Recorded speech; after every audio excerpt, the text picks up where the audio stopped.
Welcome to Season 2 of the Maine podcast, where small businesses join together to think outside the box and learn how to roll with the punches and stay in the fight. We invite you to tune in whether you're a skeptic, on the fence, or have many years creating Maine-made products. Let's keep that entrepreneurial fire burning strong as we put Maine on the map with the Made in Maine podcast. Hello, everyone. Thank you again for joining us on another episode of the Made in Maine podcast. My name's Daniel Finnemore, owner of Box of Maine, and today we have John Furhman from Bub and Muthas on here. It's a veteran-owned company. They do gourmet dry rub. They have a Maine attitude, and they have a mission.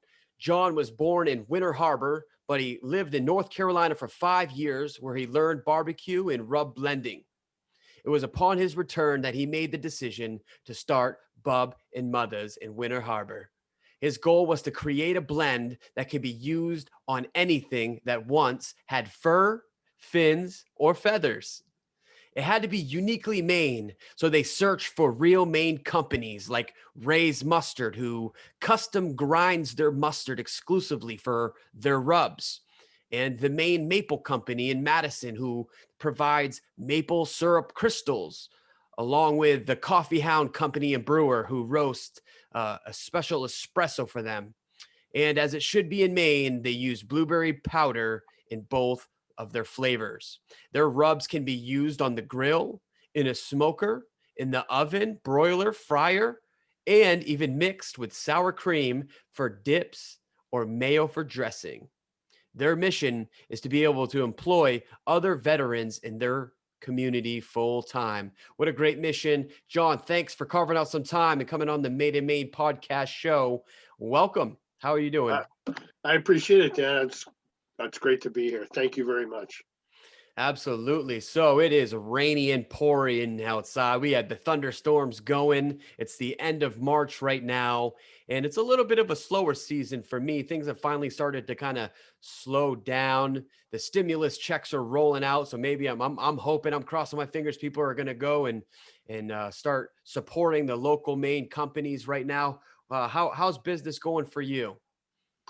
Well, believe it or not, our business has been growing. I think a lot because people are cooking at home. Yep. They're not going out as much. And so for us, that stay at home, the restaurants being closed, has kind of been a blessing. Plus, we're adding more and more and more stores as we continue to get out there. Yeah, we're gonna dive into some of your products. We're gonna dive into where we can find them in the stores that they're in, and your website and all that stuff. But before we get into all that fun stuff, why don't you bring us back to the beginning, the trip coming back from North Carolina, the experiences with barbecue. And you know what? I actually have, before we get into that, I want to say I got to experience a Southern barbecue for the first time last September. I actually went to North Carolina to visit. I went up to Boone in North Carolina, and I went up this big, huge mountain to like this. There's a big mountain that you drive all the way up, and there's barbecue and smokehouses all along the way. And man, that was some of the best barbecue that I have ever had in my life. So tell us a little bit about the inspiration there and why Bub and Muthas. Well, you know, it's funny. You say Boone is in Western North Carolina for your listeners that don't know. Yep. And that barbecue sauce is ketchup based. If you go to Eastern North Carolina, where I live, when you make the sauce, it's vinegar based, and they fight each other just like Duke versus North Carolina.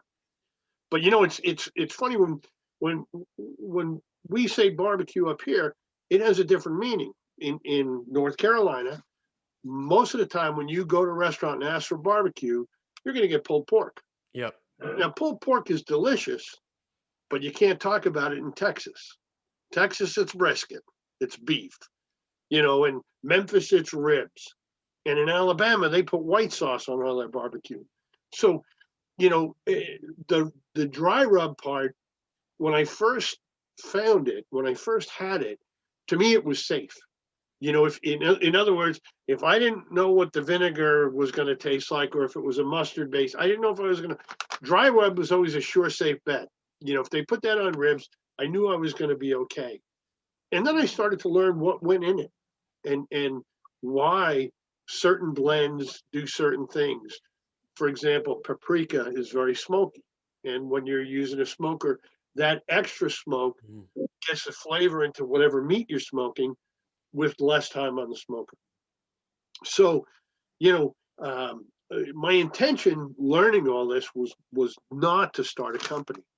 What actually happened was I had the opportunity to come back home to Winter Harbor, and before my dad passed away, the one thing he was worried about up here was that a lot of young people were leaving for better opportunities, because there's if you're not out on the water lobstering, scalloping, or anything else to do with the ocean, there's not a lot of opportunity, right? Other than tourism, which for the last year has been non-existent.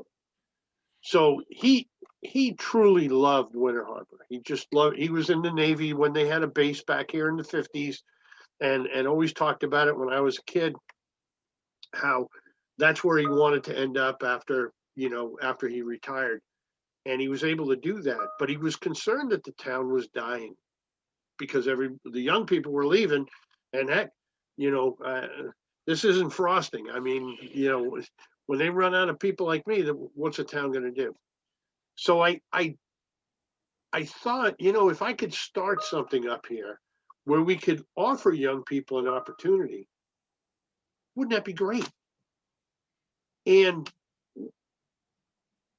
when I was in a previous career, I did a lot of writing, and they always told you, write what you know. And I'm sitting here going, what kind of company can I have? What do I know? What do I know? What do I know? And I was sitting down with a friend, and he's from away, so he was up visiting, and we were talking over a beer, and he was kind of enamored with the accents and the expressions. I had to explain what pucker brush was, and the dooryard, and up to camp, and all those things, and he thought that was great. And we were at a little restaurant, and this lobsterman came in. Okay. And, everybody's, hey, Bub, and another lobsterman came in about a half hour later, and he was also Bub. And he said, that's a common name up here. And I said, no. Once you get to a certain age, everybody calls you Bub. That's just the way it is. Yep. And he said, oh, okay. And I said, and if you're that age and you're married, your wife's called Mutha. And honest, Dan, I sat there and I said, what a great name for a product from Maine. We should just have a product called Bub and Mutha's. And he said, well, what would it be? And I said, I don't know. I have no idea. So, it kind of kept rolling around in my head. And I was like, what would be funny?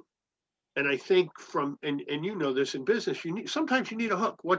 Why, right? So I'm like, what could be more odd than barbecue rub made in a lobster village in Maine called Bub and Mutha's? And he was like, well, okay, So we started mixing up blends, and he was like, you make a good rub, but what's Maine about it? If you're going to use Maine as a hook, what's Maine about it? And I was like, we're in Winter Harbor, I guess. And he said, that's not going to be enough. So I took a ride up the coast to Eastport and literally walked in to Ray's Mustard. I met the Rays, Karen and her husband, and they took me on a tour. And keep in mind, we hadn't made a bottle of this stuff yet. And I said, listen, I'm thinking about this, and here's my concept. Here's the idea behind it. I really, really, really want to do Maine. And literally since that day, on a handshake, they have agreed to exclusively grind their mustard for us. And I said, okay, we're off to the races now. We got an ingredient. And then I started thinking about your dry rub base are really three things. It's paprika, salt, and brown sugar. And, the salt, you need that for the flavor. The paprika, you need it for the smoke.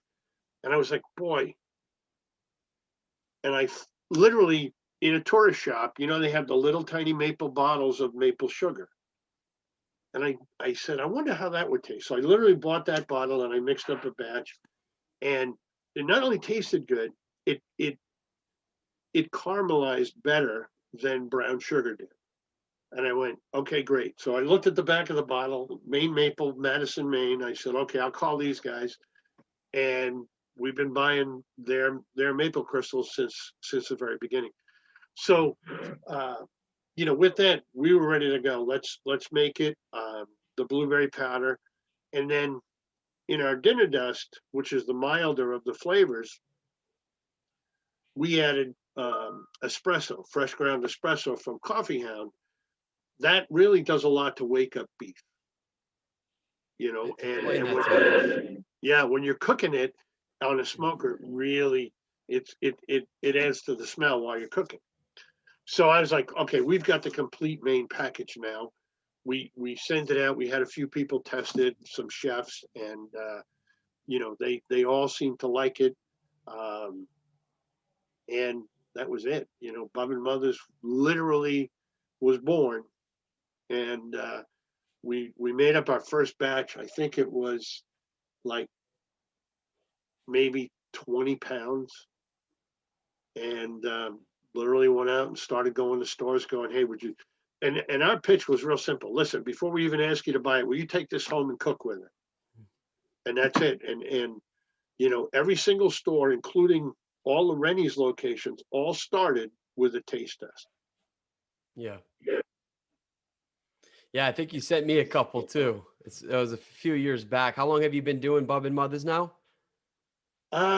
This will be our third full year this year. We started late in 2018, missed the entire summer ordering season, and but still ended up at the end of that year with 8 stores carrying it, and we've been growing organically ever since. Yeah, and I think you're right. You sometimes products can sell themselves if you could get out there and get it in front of people, get them to try it. Then I think it would be a lot easier. Because sometimes for me, as at first I was like Dynadust. I'm not quite sure what to expect there, John. But feel free to. I'd like to try some of the honey, the honey and heat. That was a result of. How'd that come from? One of the stores said they were doing pretty good with the rub, again for a small store, and they said, "What else you got?" And I came out of the sales background, so when somebody puts an opportunity in front of you, it's a matter of fact, we're working on something right now, and when it's perfected, I'll get you a sample. And so I didn't want to go to the brown sugar. I didn't want to stay with the maple crystals. So we found a place in the Midwest that takes honey and crystallizes it, which is evidently, according to them, a very hard process. So we had the honey crystals, and I didn't want to just take the standard mix and throw some cayenne pepper in it and call it spicy. Right. It just didn't sit well with me. I mean, I'd say, okay, it's hot, and everybody'd say, yeah, you're right. And you have a hot one and a mild one, and that's the way it goes. So we kept playing, and we ended up we picked Chipotle. And what's very nice with that, it blends well with the paprika. It's also smoky, and it's not an overpowering spice. It's kind of like you take a bite and go, well, that's not so. Oh, there it is, and it gives you that little surprise. And that that one ended up being a surprise for us because this past fall, at the International Flavor Awards, it took first place in dry rubs. So we were very excited. Yeah, we got the local paper to take our picture, but it's a good balance, and people say you're going to have more flavors. Probably not. And the reason is, in talking to the real gurus, the pit masters, the guys in Boone, North Carolina, and in Tennessee, the one thing that they told us, which we didn't do intentionally, was I had asked them, I said, what's the difference in your rubs between like a pork rub and a beef rub. And they looked at me like I was from outer space. And they're like, the only difference in those rubs, son, is salt. They put more salt in or less salt in. And I thought about it, and we just blended it until we got our blend. We never really thought of, let's put in a lot of salt. And I'm glad we didn't, because if we did it economically, we'd have more salt in it, because salt is the least expensive of everything. So we started looking at the competition, if you will, what's on the store shelves. And the vast majority of them, the number one ingredient in all of them is salt. And, we did a test. Some of them, as much of, if you take a look at their bottle, whatever size it is, almost a third of it is salt. And, our bottle, like if you order my bottle from the factory, it's called a 4-ounce spice jar, right? But when we put our stuff in it, it's only 2.5 ounces. And the reason is we have a lot less salt. If you put a third of that bottle with just salt, it would weigh as much as an entire bottle of our rub. So it'll give you an idea as how can McCormick's be $4 and you're $6+? Well, we use real ingredients, not just salt. I mean, I found it very difficult for something to say that it was,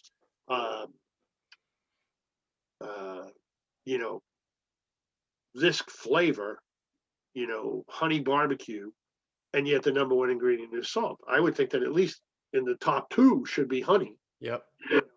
And that's the case with ours. Our number one ingredient is always paprika in both sides. The number 2 is always a sweetener, whether it's maple crystals or honey. Salt, number 3. Does that make it difficult for you to be price competitive with some of the other dry rub spices? No. And here's why. And we tell the stores right at the very beginning, if you're going to put us with your spices, you're going to lose money, because you're going to have to compete with those spices. If you take us and put us near the meat, you'll make more money. And obviously I can't force them to do it, and I can't force them to charge what I want them to charge. So they're all over the board. But the ones that place it near their meat sell it for more and sell it faster. Because generally, now you have your purists, the people, like me, who grill more often than any other type of meal. So they're going and they're going to grab their rub, whatever it is, or they're going to make their own. But the average person is buying meat, and they're either going to put salt and pepper on it when it gets home, or if they see something that might be different. And again, this was really enhanced by COVID, because I think with everybody eating home all the time, salt and pepper got to be really old. So they would try these things. And that's been our marketing play. Much, and it's funny. One of the things I just finished, and I hate to do this because I didn't write it, but this is called Quench Your Own Thirst by Jim Cotton, the founder of Sam Adams. And I got to tell you, if you like to read, it's a great read. But when he started that company, his intention was never to be a big beer company. Now, he knew he could sell a lot of beer. That his family were brewers. But his goal was, I only want to attract customers that want a great tasting beer, not a watered down, and I mean, he had his war with the big guys, the Budweisers and the Coors. And I thought about it. I said, you know what? That's what I want to do. I want the guy who is, or gal, who is conscious about, I want to create this flavor on whatever it is I'm making.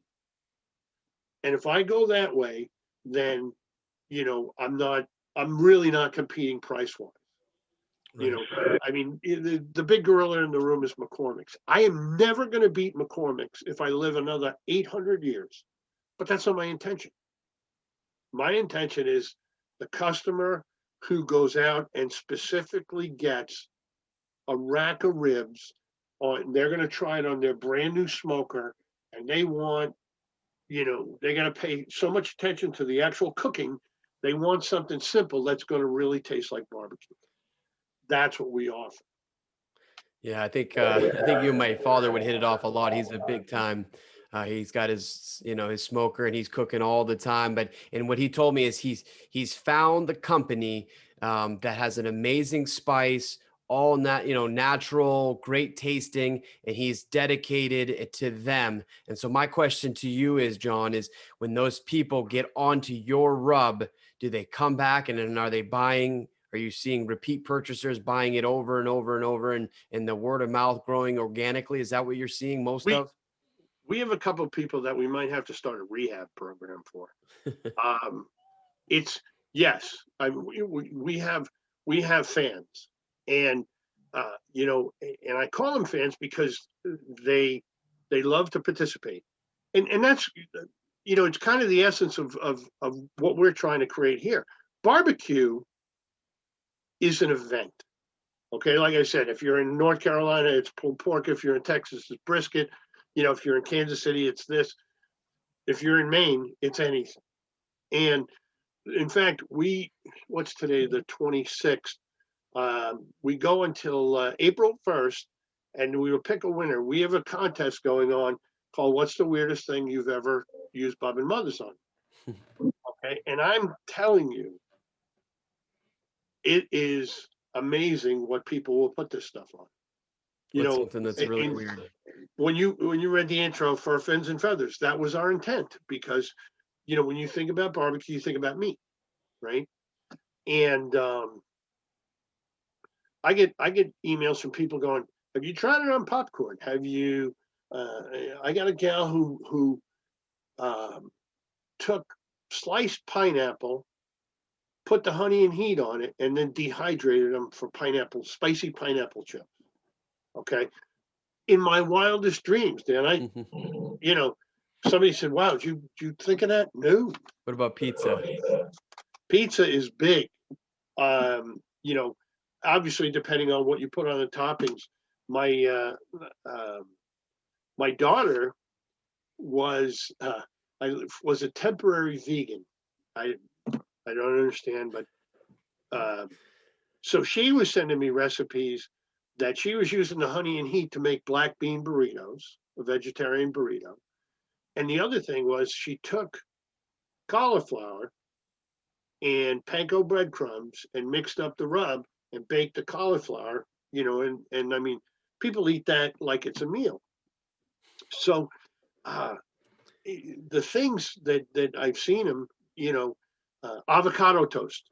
I had somebody to we put it on avocado toast. We love it, and I'm a simple man, and I didn't know what avocado toast was. But evidently, if you put Bub and Muthas on it, you can eat it. And we've got one of our local restaurants um, over in Birch Harbor that had a Bub and Mother's Bloody Mary night.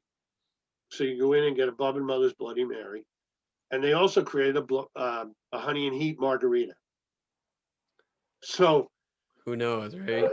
and that's why one of the things we tell people is we're redefining barbecue because if we're a barbecue rub and you're putting it in a drink, then does that make the drink barbecue? Kind of, right? Why not? But my question to you is, who has the best barbecue out of all those places you listed?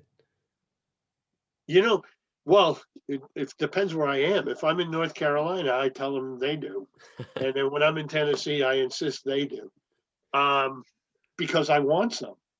You know, but some of the nicest barbecue people that I've been with was in Nashville, and there was and Nashville's one of my favorite cities anyway. But there's this gentleman. His name is Papa Tommy, and he's got a little barbecue joint overlooking Percy Priest Lake. So it's a great location. People can boat right up to it, right? And he is a short, thin black man who cooks. Because from your dad, you light up a smoker, it's a day's work, Yeah. depending on what you're making. So he's got the smoker going. Then he's tuning up because he's also in the house band that plays. right? And if they get backed up, he's running the cash rate. The guy does everything. And I had the best time and fantastic barbecue. But to me, the way I judge a barbecue joint is by the side dishes. You know, um, I have never had in my life bad ribs. You know, I don't, maybe it's God's way of saying, listen, kids, stick to ribs. You'll never screw up. But every place I've ever been, even like an Applebee's or a Ruby Tuesdays or something like that, if they have ribs, they're not great. They're not like, oh my God, I'm coming back. But they're never bad, right? So when you go to these places like in Tennessee, I was born here in Maine. I grew up in New Jersey. I lived in New Hampshire. And before I went to North Carolina, if you said to me, "You want to try some collard greens?" No, I don't. And I'm never going to. And yet down there, it's, boom, there it is on the side dish. And it's awesome because, and collard greens are basically weeds. Okay. And if you eat one out of the ground, it's bitter as heck. But I mean, the way they cook it, it's great. The difference between macaroni and cheese in a barbecue joint and anywhere else is night and day. It's like, I don't know how they do it, but if they can just jam a little bit more cheese into this thing, they're going to do it. So it's that. But whether it's ribs or brisket, or if you're going to a barbecue restaurant, or you're doing it in your dad's yard or your yard or whatever, nobody has a bad time at barbecue. Right. I mean, nobody ever get up and said, "Ah, crap, we got to go to another cookout." It's so right? true. Yeah. So, and that's what we're about. This is a very, very good friend of mine who's been very successful in business said, when I told him, I said, "Here's what I'm doing." And he goes, and I sent him some. He's one of those people that needs rehab. He orders it by the case. And he just, hey, I just put it in soup. Hey, I just put it on my eggs. Hey, I put it on peanut butter. He's got to stop. But he said to me, he said, "You're going to be super successful." And I said, "How can you know that? I mean, of any business, how can you know that?" He goes, "Because it's simple. You're not saving lives or putting men on Mars, for God's sakes. It's freaking barbecue. Who doesn't like barbecue? And that helped me a lot because I knew if I used all natural ingredients and I didn't load it up with preservatives and I stayed true to the original thing, I may not grow as fast as I want, but I know I won't go backwards. And as long as I'm moving forward. Yeah. So explain to us, what does an average day look like for you? Because I know you're probably on the phone, you're sending emails out, you're trying to get Bub and Mother's, dry rub everywhere you can. So first thing in the morning, are you checking emails, phone calls? What does it look like? Well, I have two types of days. So yeah, first thing always, what came in overnight, right? Because we send everything depending on the size of the order. It either goes out first class or priority mail. If you order from us, I want to get it to you. Especially. Have you been having any issues with first class and priority mail? That's the only to Florida, yeah. And I don't know why. I've sent it to every other state in the country. They get it, within 4 or 5 days maximum. Yep. Florida, for some reason, every third one gets lost for like a month. People call me up, and the other reason we do it first and priority is because I get a tracking number. Right. We have our own, and I'm sure you do too. We have our own postage thing right here, and we slap the labels on them. Send the customer a tracking number, kind of so we go, not us, and we're telling the truth. We got it to the post office, and that's the most we can do. So yeah, that's one day, and then after we make sure all the orders are done, then we check our stores. That would be the second wave of orders that we get done. The ones in Maine, I really, that's my break.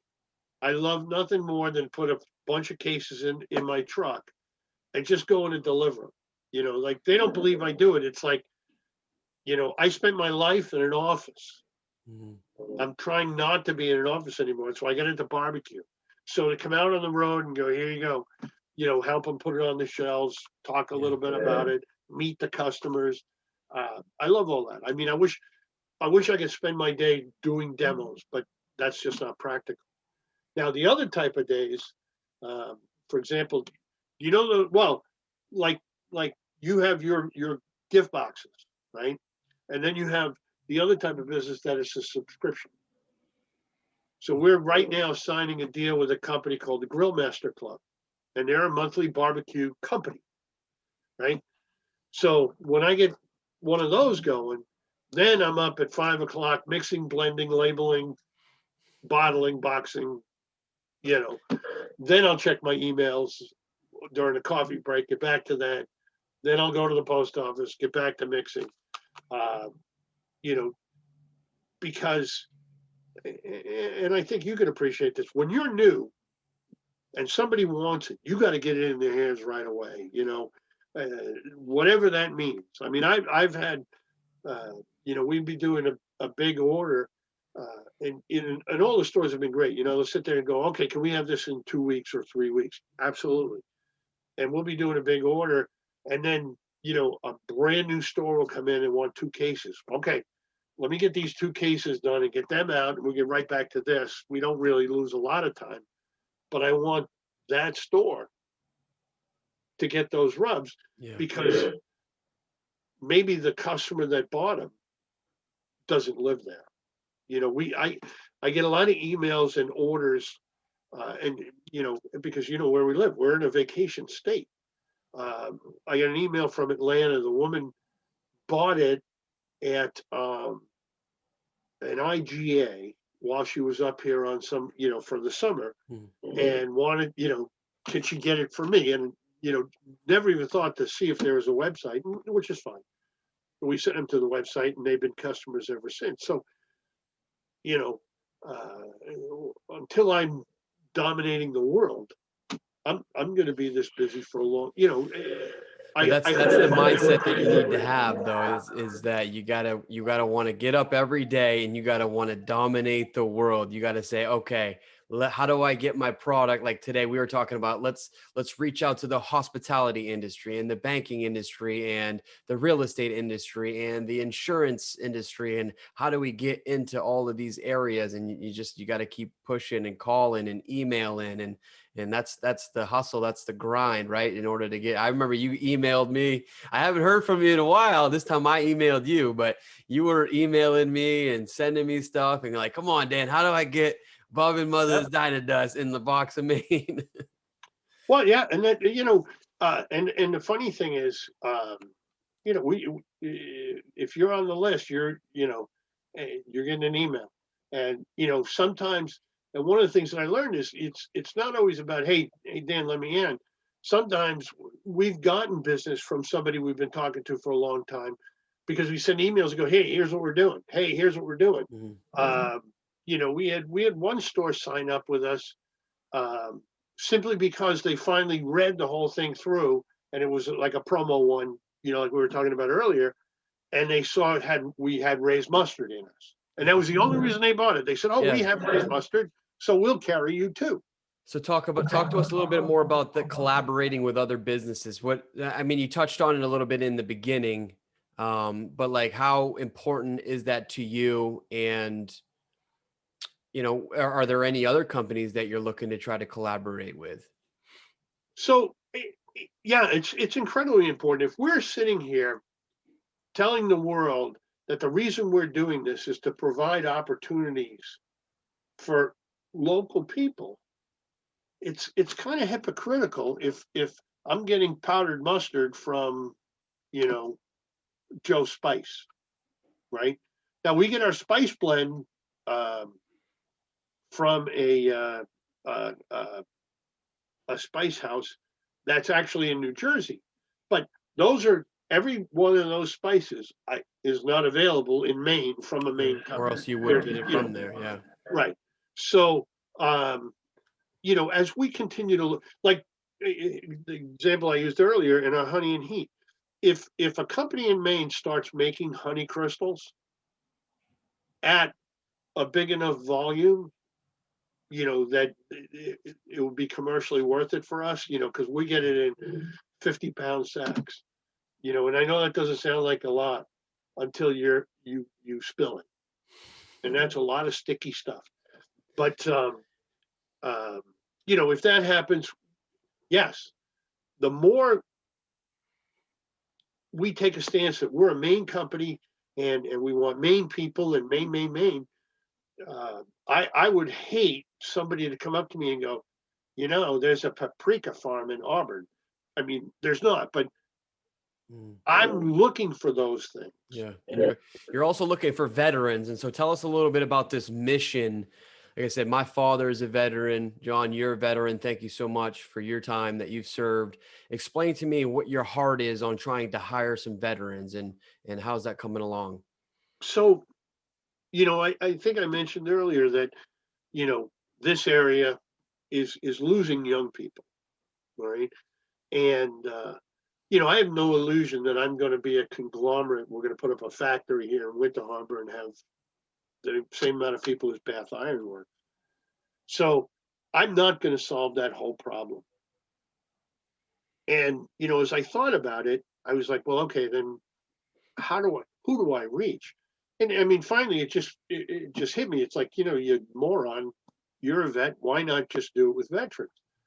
And the funny thing is, we've been, I personally and Bub and Muthas have been involved a lot with the Maine Veterans Project, and you know, Doc has been a good friend, and you know, I've helped him with fundraising and bought plenty of raffle tickets, and you know, I've done events with him where we sold Bub and Muthas and raised some money for him, and we'll continue to do that. The nice thing is that now, because he has grown so much over the last 5 years, that as we get there, he'll have that pool of veterans that I'll go up and say, I need a veteran that can do accounting. I need a veteran that can do logistics, and he'll find them for me, and I know that they're going to be in this area. And all I want is, I'm not trying to prison them or capture them. I just want them to have an option. You know, if you want to move to Colorado, go ahead. But if you're going to Colorado because there's nothing here for you and you really would like this lifestyle, okay, here's an option. You know, I'm not looking for guys to pack my boxes. I can do that.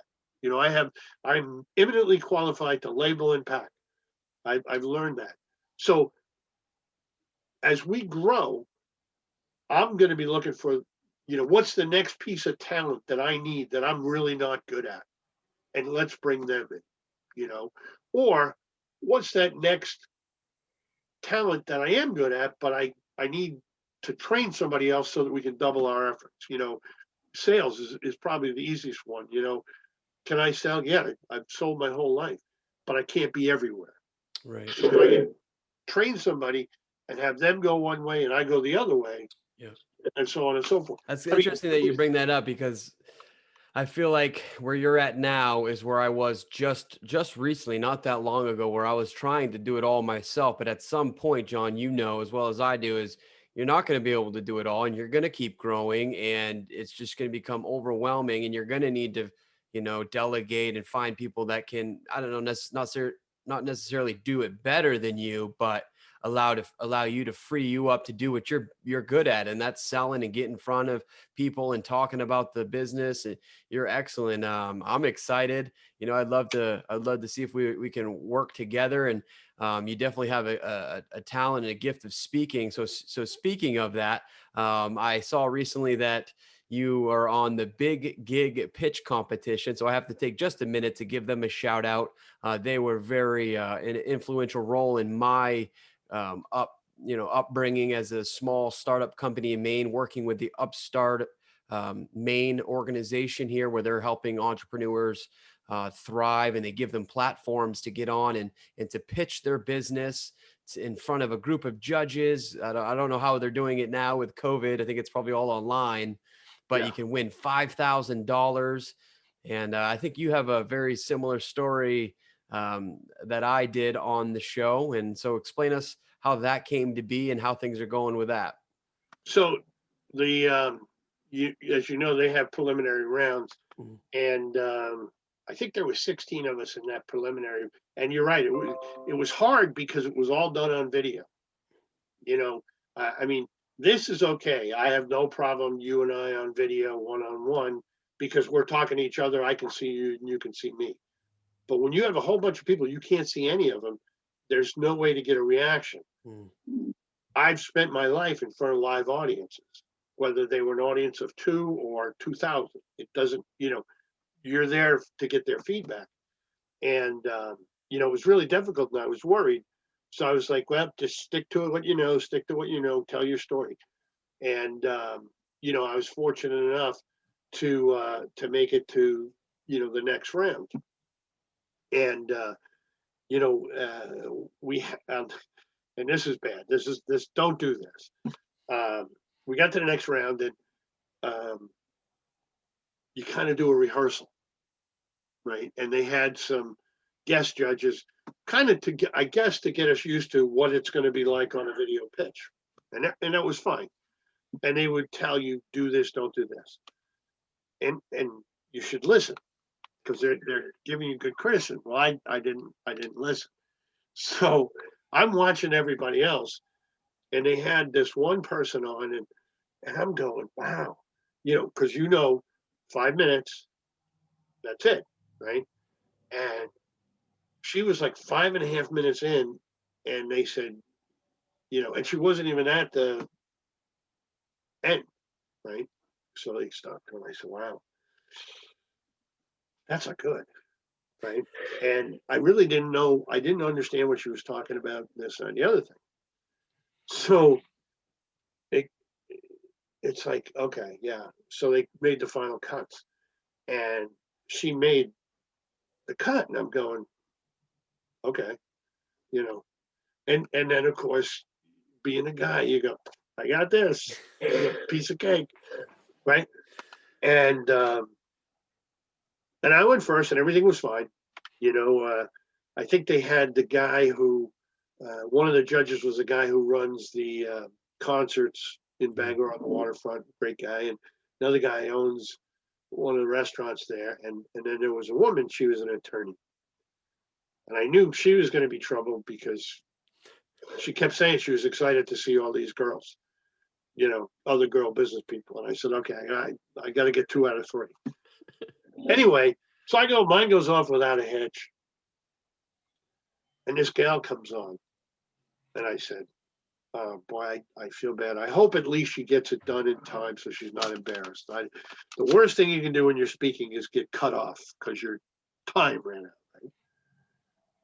Dan, she was so eloquent, brilliant, polished, and then dumped the nugget that won it for her, which is, and by the way, I have a patent.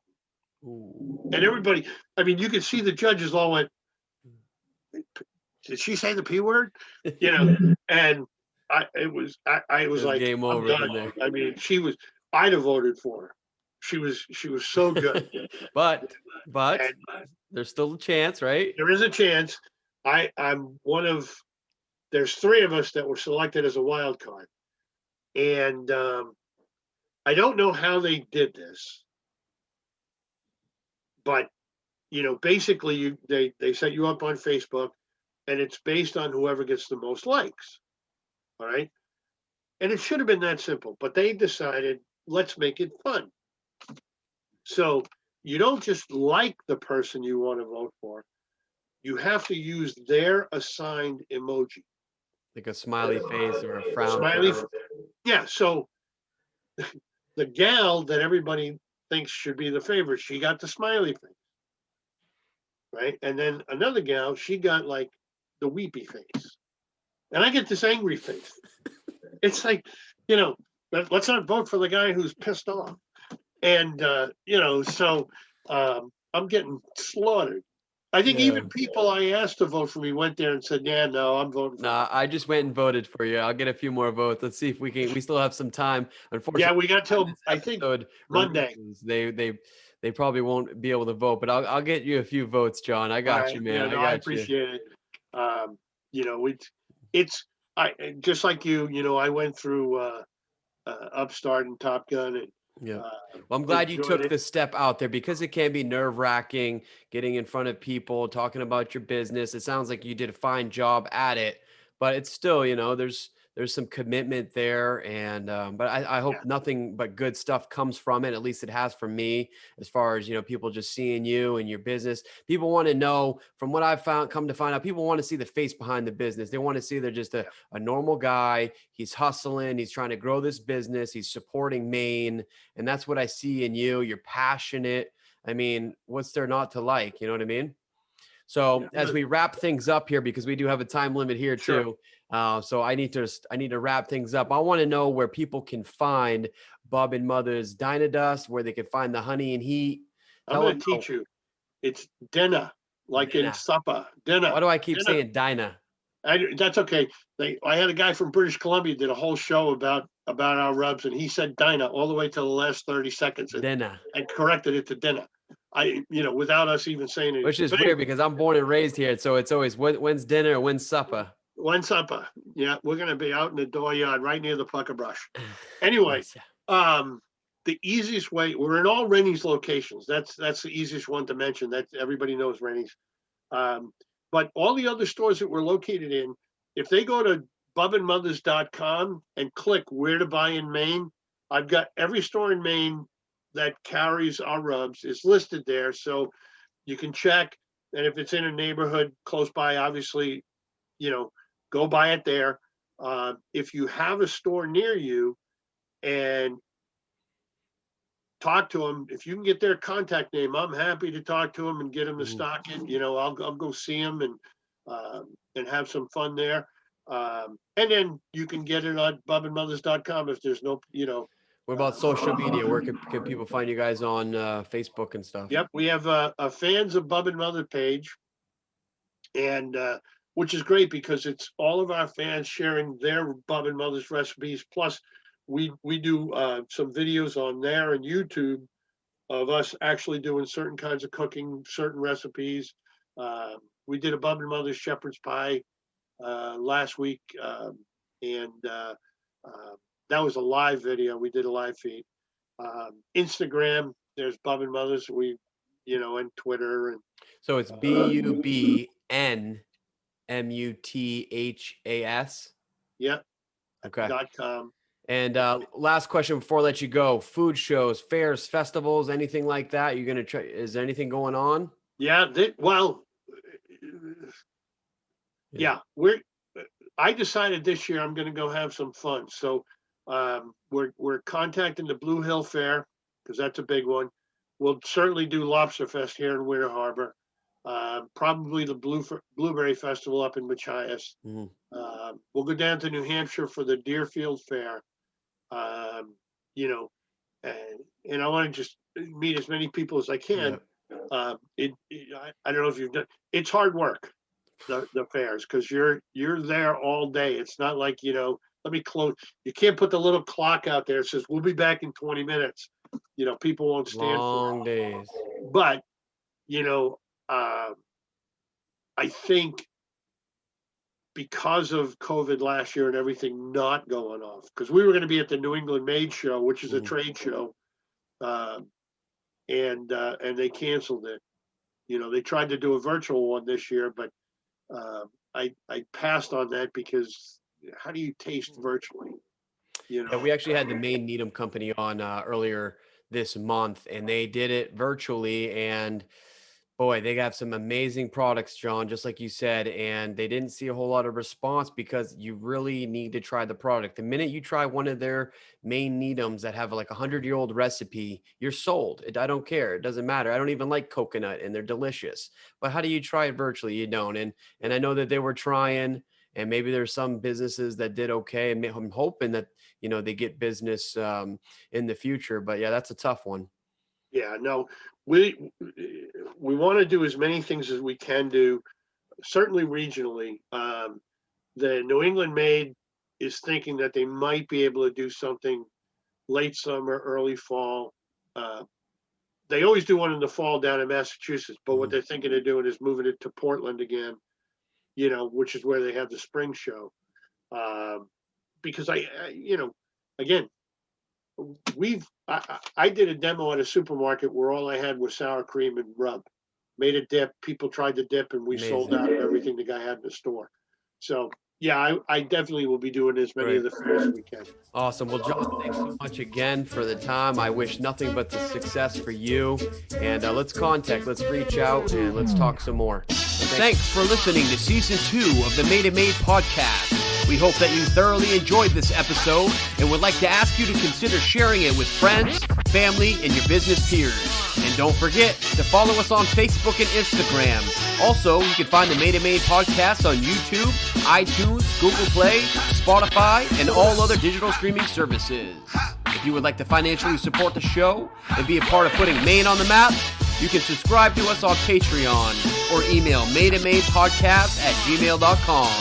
So shop local, shop small, and save Maine businesses once and for all.